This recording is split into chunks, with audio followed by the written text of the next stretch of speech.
we talk about ways to vet potential partners in the content syndication space. What are some of the questions that we should be asking them before we make a decision about where we want to park our budgets?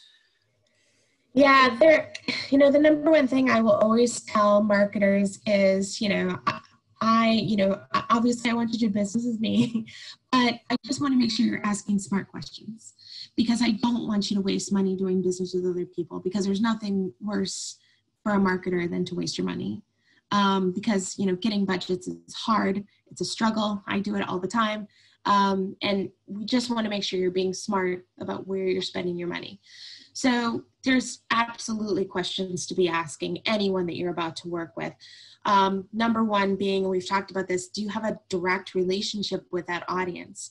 How are you attracting and engaging with them? Do you have examples of content that you leverage to engage them?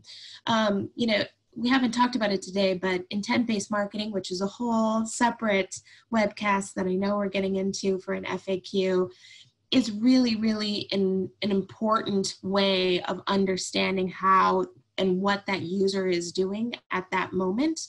And it actually is a very important example of how publishers are building direct relationships with their audience, and how you can give that information back to the vendor related to how they're, engaging with additional content. And that direct relationship is so important in today's marketplace. And it goes hand in hand with the second one, are you collecting an opt-in of that user?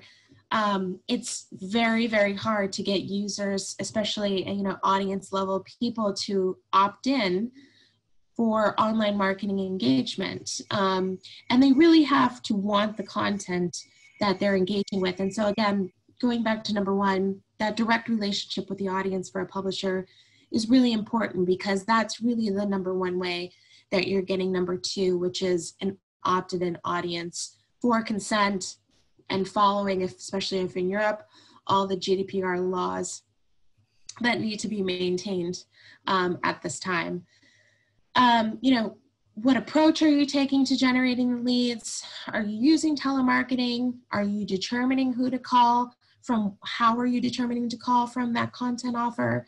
That's actually a really good question as well. I'm not against telemarketing for, demand generation. Sometimes works very well. At least it's confirming a phone number, if anything. Obviously, organic and or self-selection leads via, online marketing is by far the best engagement. But if you do have a vendor that you're engaging with for telemarketing, just be sure to ask them, how are they actually generating the lists that they're calling into for telemarketing? Are they doing it on intent-based marketing? Are they doing it based on publisher engagement, additional engagement with topical relevant content? Or are they just calling a scrape list that they purchased just to get people on the phone to say that they downloaded something from you? It's a very important distinction. And the last thing is, what information in the lead report are you sharing? This is actually a very, very important question. I don't think a lot of people ask, because the information and format of the lead report can be really important. I just had a marketer do a partnership with a company. We thought it was going to be a great partnership, and we did not ask this question. And we got 3 points of information back when I was expecting 15 points of information about the user. And, partial identification and information can be not very good if you actually have to then go and spend money to look up those people's country and appropriate phone number and email address and postal address and any other information, industry, employee size. Looking up all of this information from a user can be done, but it's also really expensive and really difficult that you're pulling in the correct information about that user. So you want to make sure that you're asking what information you're going to get back from the publisher before you make that call, because at the end of the day, if 3 points of information, it was pretty much useless to do that activity. Great.